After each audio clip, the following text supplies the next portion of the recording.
अब आगे सुनो पूज्य गुरुदेव भगवान और क्या कह रहे हैं। और परमात्मा की दूसरी रजा ये है कि मेरी गोता मारूं स्वर्ग में जा बैठो पाताल, गरीब दास ढूंढता फिरूं अपने हीरे मोती लाल। देखो आपको परमात्मा ने कैसे खोज लिया। ये अपना पिता है, ये अपना सच्चा हमदर्द है।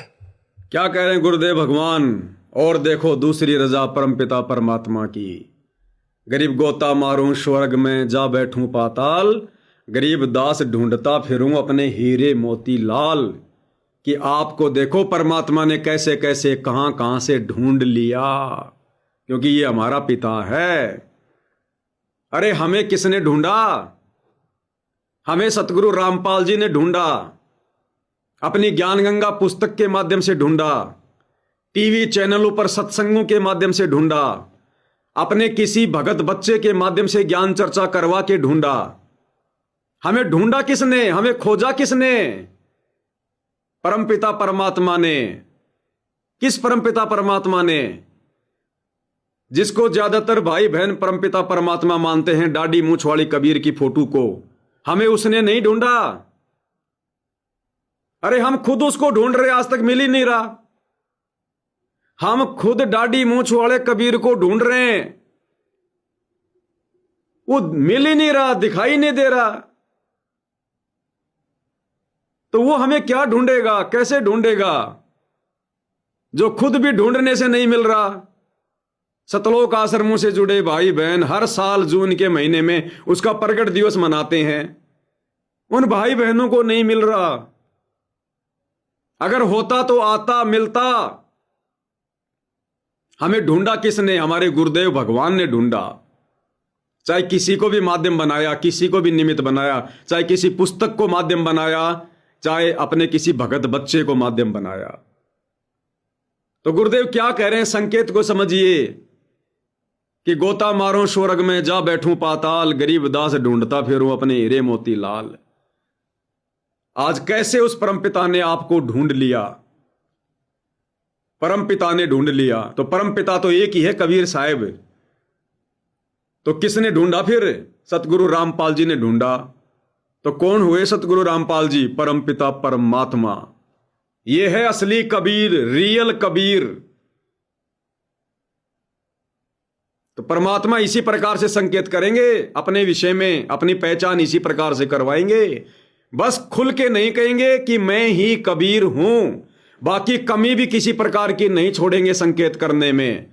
और कहते हैं समझदार को संकेत ही काफी होता है। अब बताओ, साफ साफ कह रहे हैं कि आपको परमपिता परमात्मा ने ढूंढ लिया। अगर ढूंढ लिया तो कहां है फिर वो परमपिता परमात्मा? दिखाई क्यों नहीं दे रहा भाई? किसने ढूंढा? सतगुरु रामपाल जी ने ढूंढा। तो हमारे परमपिता परमात्मा कबीर भगवान सतगुरु रामपाल जी, इनके अलावा दूसरा नथिंग, शौपन में भी नहीं।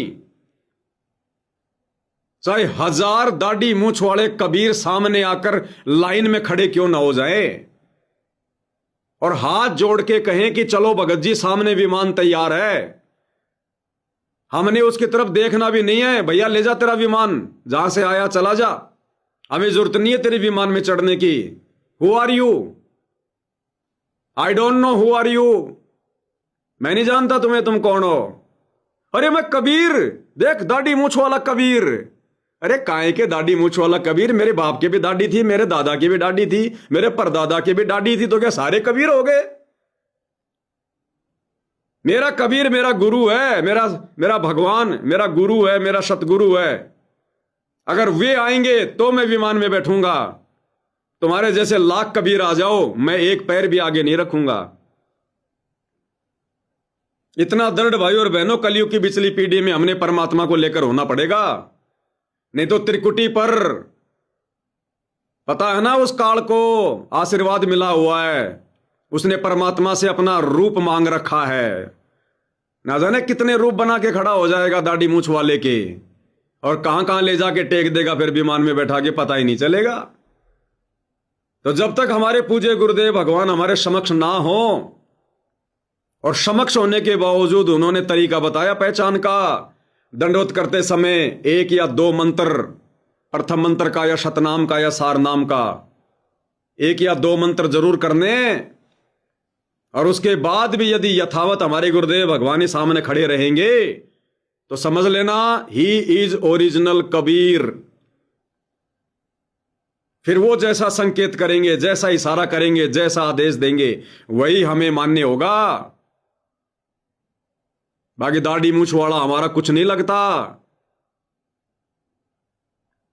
रिजेक्ट करना पड़ेगा, रिजेक्ट। क्या कह रहे हैं मालिक? और परमात्मा की दूसरी रजा ये है कि मेरी गोता मारूं स्वर्ग में जा बैठूं पाताल, गरीब दास ढूंढता फिरूं अपने हीरे मोती लाल। देखो आपको परमात्मा ने कैसे खोज लिया। ये अपना पिता है, ये अपना सच्चा हमदर्द है।